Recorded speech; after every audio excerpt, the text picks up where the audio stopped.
ఓం శ్రీ గురుభ్యో నమ. గం గణాధిపతయే నమ. శ్రీమాత్రే నమ. ఈరోజు మనము ఈ యొక్క 2026 ఏప్రిల్ 2వ పక్షమైనటువంటి అంటే 16 నుండి 30 వరకు కూడా 31 వరకు జరుగు పక్ష ఫలాలను తెలుసుకోబోతున్నాం. ద్వాదశ రాశులకి గోచారం తీసుకున్నట్లయితే రవి శుక్రులు వచ్చేసి మేషరాశిలో ఉన్నారు. అలాగే గురువు వచ్చేసి మిథునంలో ఉన్నారు. కేతు వచ్చేసి ఈ యొక్క సింహంలో ఉన్నారు. రాహువు వచ్చేసి కుంభంలో ఉన్నారు. చంద్రుడు, కుజుడు, అలాగే బుధుడు, శని మీనరాశిలో ఉన్నారు. రవి శుక్రులు మేషరాశిలో ఉన్నారు. ప్రధానంగా మనం తీసుకోవాల్సింది 19వ తేదీ మేషాన్ని వదిలి వృషభం లేకి తన స్వక్షేత్రంలోకి శుక్రుడు వస్తున్నాడు. మాసాంతంలో 30వ తేదీ ఈ యొక్క మేషంలో ఉన్న బుధుడు మీనంలో ఉన్న బుధుడు మేషం లేకి వస్తాడు. ఇవి ప్రధానంగా మనకు మారబోయే ఈ యొక్క గ్రహాలు ఈ రాశులలో మారబోతున్నాయి. నెక్స్ట్ మీనరాశి, మీన లగ్నం తీసుకున్నట్లయితే మీకు మీ రాశిలో వచ్చేసి శని, కుజ, రవులు ఉన్నారు.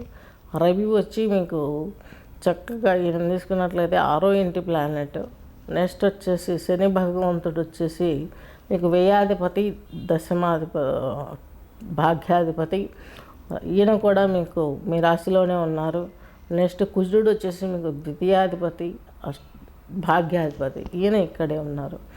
3 పాపగ్రహాలు ఇక్కడే ఉన్నాయి కాబట్టి చక్కగా మీకు ఉద్యోగము, విద్య ఇవన్నీ మంచి జరుగుతుంది. ఏలినాటి స్వభావం ఉన్నప్పటికీ కూడాను మీరు అనుకున్నవన్నీ చక్కగా జరుగుతాయి కాబట్టి వాహన ప్రమాదాలు జరుగుతాయని కొంత జాగ్రత్త పడాల్సిన అవసరం ఉంది. చిన్నగా జరుగుతుంది, పెద్దగా మేజర్ ఏం జరగవు. ఎందుకంటే తృతీయంలో ఉన్నాడు కదా, కుజుడు ఉన్నాడు. తృతీయంలో మంచి అభివృద్ధిని ఇస్తాడు కాబట్టి ప్రయాణాలకు సంబంధించి యాక్సిడెంట్లు అంటే దానికంటే మంచిగా చెప్పుకోవాల్సిన విషయం ఏంటంటే మీరు పర్చేజ్ చేయగలుగుతారు, వాహనం పర్చేజ్ చేయగలుగుతారు మీరు. ఇది కరెక్ట్ సూటబుల్ వర్డ్ అవుతుంది మీకు ఈ పీరియడ్లో.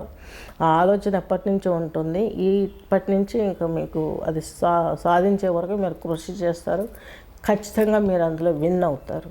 హెల్త్ విషయంలో చాలా కేర్ఫుల్గా ఉండండి. అలాగే చర్మ వ్యాధులే కాకుండా కొంచెం వెన్నుపూసకి సంబంధించినటువంటి ప్రాబ్లమ్స్, సయాటికా, మైగ్రేన్ హెడేక్ ఇలాంటి ప్రాబ్లమ్స్ వచ్చే అవకాశం ఉంది. వీటన్నిటి నుంచి మీరు బయటపడాలంటే చాలా జాగ్రత్తగా ఆదిత్య హృదయాన్ని పారాయణ చేయండి. అలాగే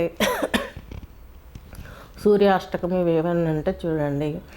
సూర్య నమస్కారాలు నేర్చుకొని యోగాలో ఆ నమస్కారాల ద్వారా ఆయన మంత్రాలను పఠిస్తే ఉదయం 5:30 నుండి 6:30 వరకు ఈ టైంలో స్నానం చేసి ఆయనకు ప్రసాదంగా గోధుమ చూర్ణం అంటే గోధుమ నూకతో పాటు కొంచెం బెల్లం వేసి చేయటం అది చాలా ప్రీతి ఆయనకు.